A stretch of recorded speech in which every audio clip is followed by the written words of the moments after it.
I'm just thinking about the second cohomology. Not that I know what it is, but that doesn't stop me from thinking about it, right? Ontology.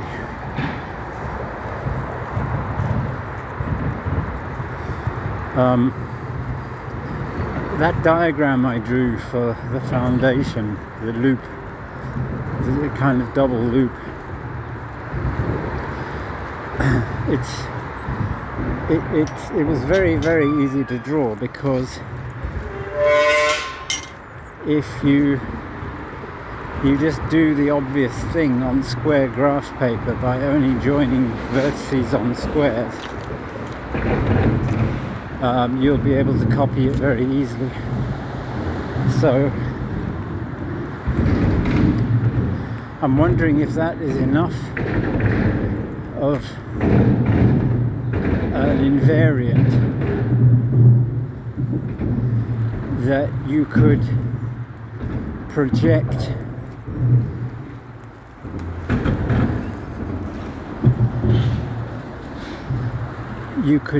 do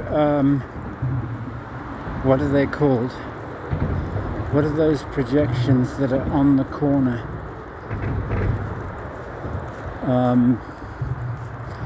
That is the projection you get when you draw on hexagonal, or not hexagonal, but when you draw on graph paper that's a bunch of equilateral triangles.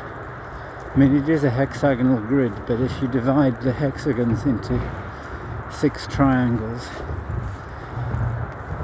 then you can draw stereographic.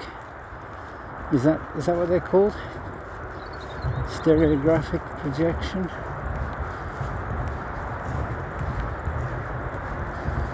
Or is it orthographic? Anyway, if you put those constraints into a system of some kind and draw an object from 3 angles, joining up the faces as necessary,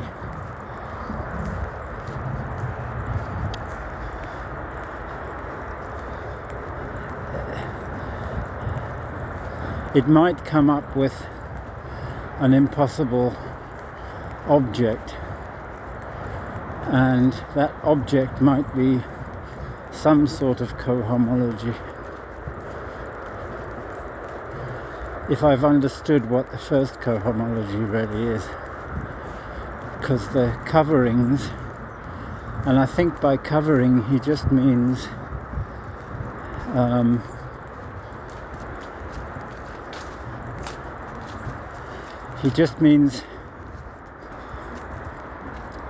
the flat pieces of paper which you would cut out with tabs on if you wanted to construct that thing, but of course you won't be able to. But you will be able to construct one view of it with one of the 3 edges not actually joining in 3 space, but joining in the 2D projection from a certain angle. You get what I mean? Is that Aisha trick?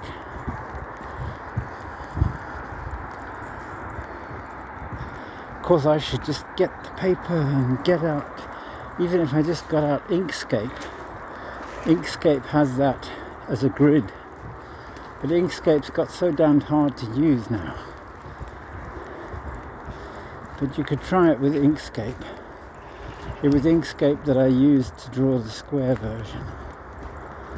And then what you really need is Inkscape with a properly programmable interface, a properly programmable user interface, so that you could set up these 3 projections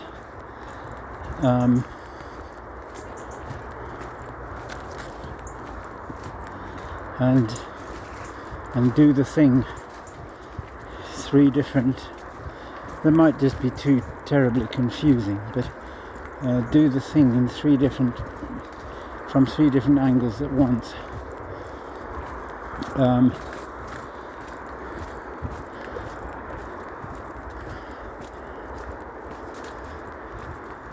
Which was the thing about that in that Matt Parker video about, or Steve Mould, either Steve or Matt did I think it's Steve's video. He shows somebody who tried to program up a certain group, a certain symmetry group action, and allow the user to draw in one and see the effects on both. Wow, there's quite a big fish in here. Or is it a bird? Oh, it's just a bird. Is it a bird? Is it a fish?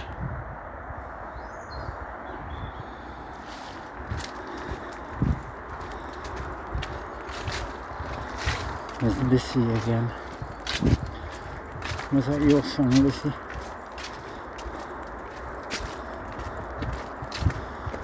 I can love myself.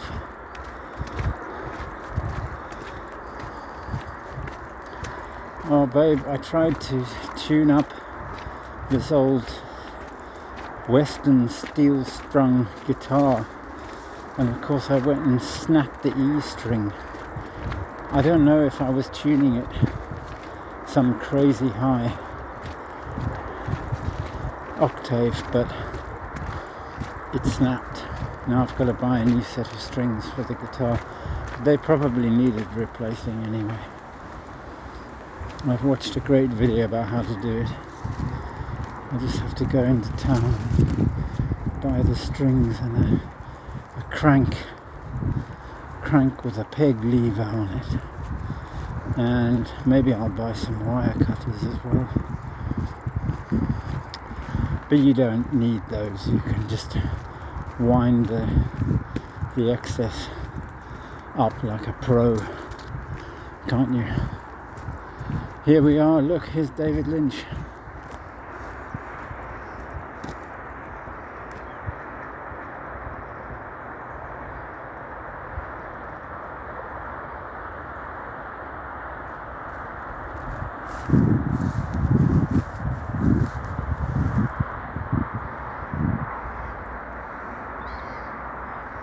So did David discover you, or did you discover David?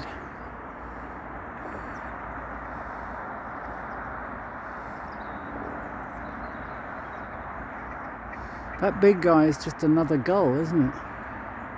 He hangs out with them.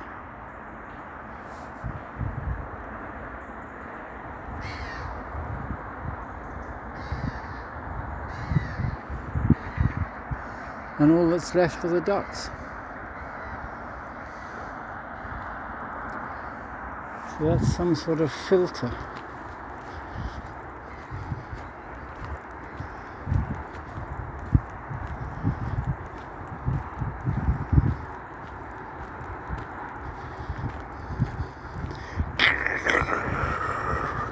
You have to do that celluloid burning effect.